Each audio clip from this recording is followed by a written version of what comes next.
مايا مطر اسمي المشهور طبعا مايا مطر، واسمي هي سونيا صبري. اهلا بيك. اهلا بيك. الاول عايزين نعرف حضرتك دارسه فن ولا هوايه؟ لا انا دارسه في فنون جميله، دراسات حره سنه 2018 و2019، جرافيك وتصوير زيتي. جرافيك مشهور يعني تخصص مش الفن. انا تخصص تربيه علوم هندسيه. والله حلو جدا. بعد كده انا بعد درست الفن ودرست الفن. انا اساسا بحب الرسم، برسم من زمان، وبرسم كويس قوي وما انقطعش عن الفن. انا بحب ارسم، بس انا درست في الكليه علشان اخلي الشغل بتاعي اكاديمي، مش بس هوايه، لا يبقى كمان مدروس، واحاول بقى ان انا اطلع اللي انا عايزاه بصوره مظبوطه وايجابيه. طب اسمحي لي كده نتفرج على اللوحه حضرتك وكلميني عن اللوحه دي. اللوحه ديت انا بعبر فيها هنا عن اهميه الميه، سواء الميه المالحه او الميه العذبه، وان الحياه عمرها ما بتكون غير بالميه. كل حاجه هنا عايشه بالميه، بس فهنا كل حاجه بتقول لك المناخ في الحر في البرد، الميه هي العنصر الاساسي في الحياه. دي الوان يوم. كل دي اكريليك. حاجه بتحب الاكريليك. اه. هما الاثنين. واحد ثانيه. هنا زيت. كلميني عنه. برضو انا متاثره بموضوع الميه، وهنا بعبر عن الوجه المصري اللي هو الاصيل، وبيقول برضو يعني بعبر عن ان الشعر بتاعه دوت بيعبر لو احنا ما ترويناش بالميه اكيد كل الجمال ده هيروح. هنا كده اللوحه دي بقى ما فيهاش ميه ولا فيها ميه؟ لا دي ما فيهاش ميه. دي فيها مرحله الراحه اللي هي الخلفيه الاسود ديت، هي اكن الانسان يعني عايز ياخد فتره راحه ويطلع من دماغه اي مشاكل، اي شوشره، اي حاجه تخرج في صوره الكهرباء اللي خارجه، وبيخرج تاني بقى مرتاح ومتاثر بمرحله الراحه اللي كان فيها.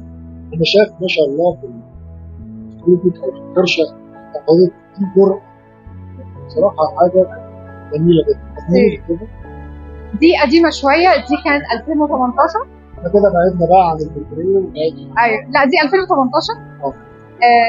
دي بتتكلم عن الحياه في المدينه الساحليه، ان ممكن في وقت من الاوقات العمران الحديث هيدخل ويدمر كل الحاجات القديمه، اللي هي البيوت القديمه بتاعت الفلاحين، بتاعت الصيادين، اللي هي الشباك والحاجات البسيطه دي، وده حصل للاسف. وفي ابو قير النموذج دوت حصل، ما بقاش فيه بيوت القديمه دي.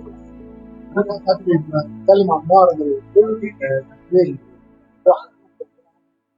هنا انا بحب طبعا الشغل التجريدي، هو مدموج بالمدرسه التكعيبيه، لان انا بحب جدا العلاقات بين الالوان والعلاقات بين الاشكال.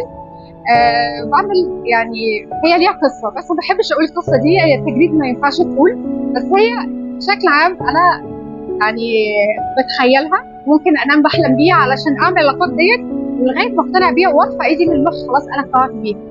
طيب هذه المنظمه المعرض تمام. ازاي الفكره واردة ازاي تجمع الكم الهائل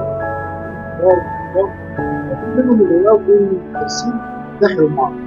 يقول لك الفكره ايه الهدف من المعرض؟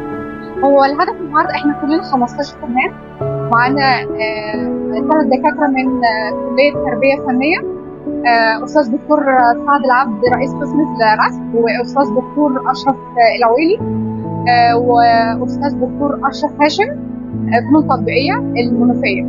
احنا مجموعه فنانين، احنا اصحاب وعارفين بعض، واتفقنا ان احنا نعرض مع بعض، وبعد كده جبنا اصحاب ثانيه معانا، بقينا مجموعه. احنا مش بنعمل معرض جماعي زي المعارض المشهوره، لا احنا كلنا فنانين مع بعض، بس انا مسؤوله عن المعرض وانا مسؤوله عن كل تفاصيله من اول الدعايه لغايه ما بقى على ارض الواقع.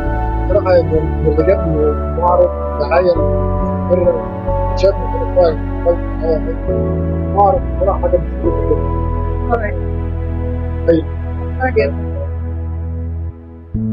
احنا بنتكلم اساسا يعني احنا عاملين المعرض لو خدت بالك هو كله بيتكلم عن الهويه المصريه، محدش بعيد عن دوت، كل واحد عبر عنها باسلوبه. الفتره الاخيره احنا دخل عندنا جنسيات كتيره، ممكن يبقى مع الوقت تلاقي كلمات دخلت في تاثير بلغات، تاثير بثقافات، تاثير بحاجات مش كويسه. احنا عايزين نحافظ على مصريتنا، لغتنا، طريقتنا، لبسنا، اكلنا، كل حاجه في حياتنا. بصراحه برافو عليك. انت عارفه ان انا من الرحاب، عارفه ان انا حاليا من الساعه 1 تدخل على اليوتيوب والفيسبوك. انا بستاذن الموضوع ده انا هصوره اكيد طبعا. عايزك الناس اللي هتتفرج تسيب لي دقيقه اللي عايزه عايزه اقول للناس اللي اول حاجه البعيد عن الفن، يا ريت كل الناس تهتم بالفن. ان لو احنا اهتمينا بالفن هنشوف حاجه جديده خالص، حياتنا هتتغير. ده بالنسبه للناس البعيده عن الفن. جربوا تنزلوا معارض، جربوا تشوفوا الفن، جربوا ترسموا، جربوا تعيشوا حياه تانية. اكيد حياتنا كلها لو فيها فتره صغيره تتغير، لو اتغيرت هتبقى بسبب الفن. خطوه خطوه حاجات كتير قوي هتتغير. تضم صوت وصوتك واقول للشعب المصري يلا على كلنا نرسم، المعارض، على المعارض.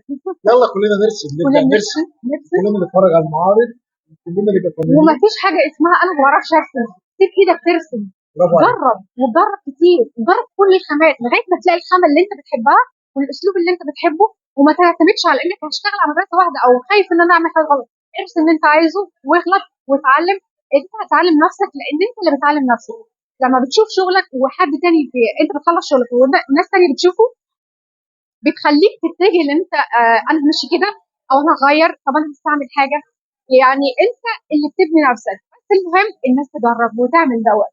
ولو انت مش عارف دور على اللي يعلمك، واكيد اكيد هتستفاد. شرفت بيكي، معرض موفق والف مبروك، الله يبارك واتمنى ان شاء الله سلسله معارض باذن الله. 15 فنان ان شاء الله. 150 ان شاء فنان. الله باذن الله. وسعدت بحضرتك. واحنا كمان سعداء بيك جدا فنان الرحاب، وسعيده جدا بلقائك، وان ميرسي جدا ان انا واخد معاك. اهلا بحضرتك اهلا والى اللقاء. ميرسي.